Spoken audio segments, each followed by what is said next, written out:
Hey guys, for this assignment I selected the book titled The Other Wes Moore. I came across this book because it was in the running to become the next selection for the Common Reader here at St. Houston State. Now I can't say whether the book was selected or not, but after hearing about the book, I knew that I wanted to read it and that it would be a great selection for this book presentation project. The book is also a sort of a biography, if you will, because obviously, as the book states, the author is Wes Moore. Once I read the synopsis of the book, I was immediately intrigued. As the cover alludes to, this book is about two kids with the same name that also lived in the same city. One, Wes Moore, grew up to be a war veteran and Rhodes Scholar, while the other, Wes Moore, is currently serving a life sentence in prison for murder. The Other Wes Moore is the story of these two very different yet very similar boys in the journey of a generation. As you can probably assume from the brief description I've just given you, there's so many issues that we can discuss for this book. Both boys grew up in similar neighborhoods and had very rough childhoods. Both boys were fatherless and actually hung out on very similar street corners with very similar crews. Each of the boys had their own run-ins with the police, and both boys, at each stage in their young lives, had come across some of the same moments of decision. Though they both had the same moments of decision at their disposal, their choices and the people they had in their lives would obviously lead them to vastly different destinies.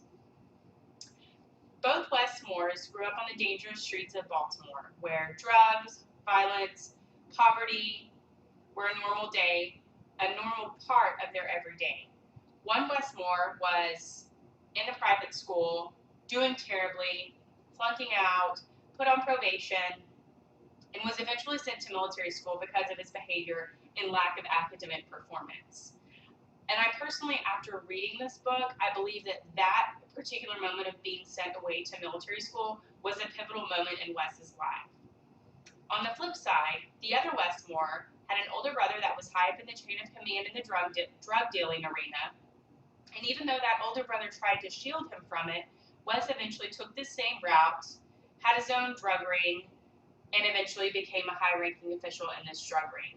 So even though they both kind of had the same backgrounds, one went the direction of education because he was forced to, the other learned to live off the streets.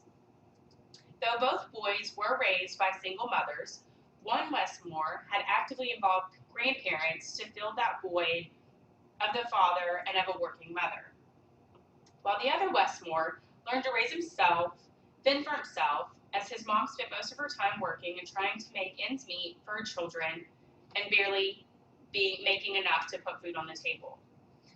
When looking back, I can't help but wonder, though both boys grew up in the same streets, with the same backgrounds, and the same influence, were they a product of their circumstance and situation?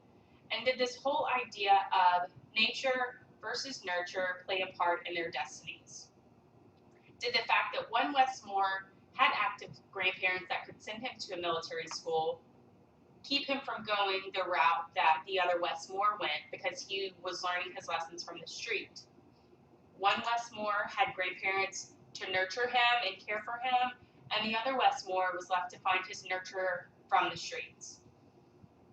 When one Wes Moore was skipping school and eventually dropping out, the other Wes Moore was unwillingly being shipped to military school and forced to get his act together. Does this access to different educational opportunities set one Wes Moore up for success, while the other Wes Moore is being set up for failure because he doesn't have those same educational opportunities at his disposal? I can't help but think that if given another way, things could have ended up differently.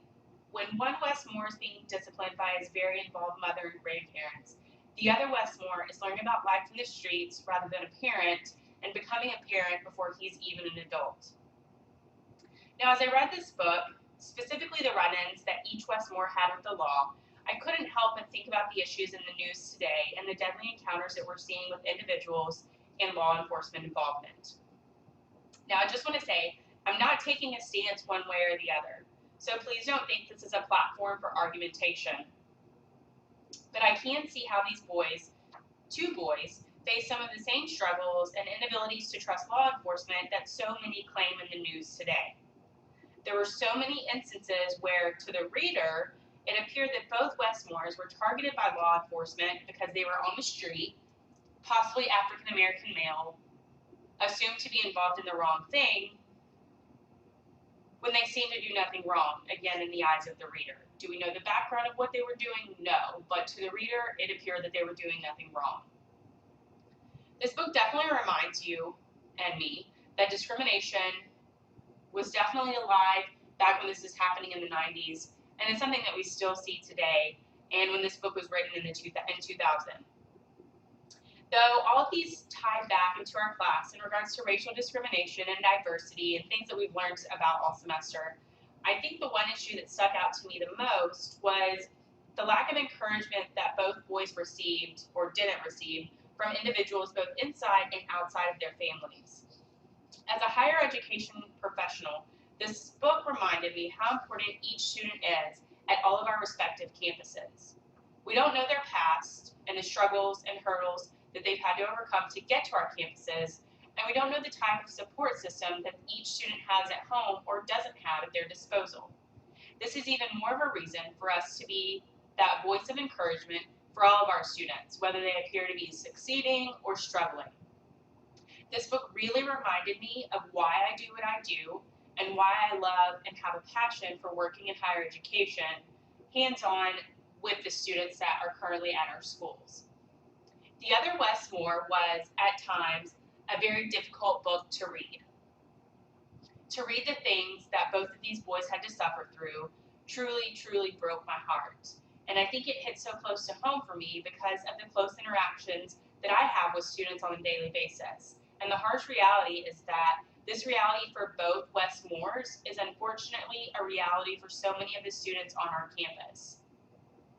I think that this book has really shown me that it's our job to help a student have those opportunities they've gotten here, and it's our job to help them find that encouragement that they may not have at home.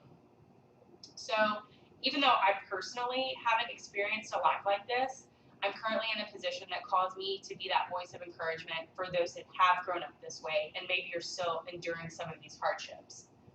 If you guys have really enjoyed the learning experiences from this multicultural class as much as I have, I would highly, highly encourage each of you to read this book, The Other Westmore. It has softened my heart and made me so much more compassionate and sensitive to the needs of the students around me, while also remembering that each of these students is facing something that I may never know about. And again, though I didn't experience a life like this, I'm currently positioned to be that voice of encouragement for those that have, and so are you. I know that you all will enjoy this book as much as I have.